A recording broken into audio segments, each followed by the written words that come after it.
अस्सलाम वालेकुम। अल्लाह का शुक्र है, ठीक है। शाहिद फिर हो गया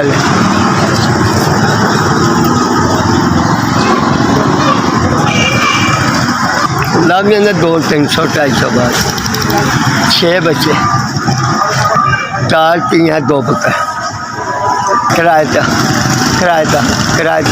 8,000 रुपये 8,000 2 कमरे छोटे छोटे नहीं पानी होंगे कुछ नहीं होंगे 3-4 सुना 30 बनता कुछ भी नहीं गुजारा होंगे आदमी बड़ी मुश्किल रोटी पानी करना पुरानी कैसे बच्चे कैसे बड़ी मुश्किल रोटी करना मैं आज बहुत मुश्किल है जीना आराम हो जाता जीना आराम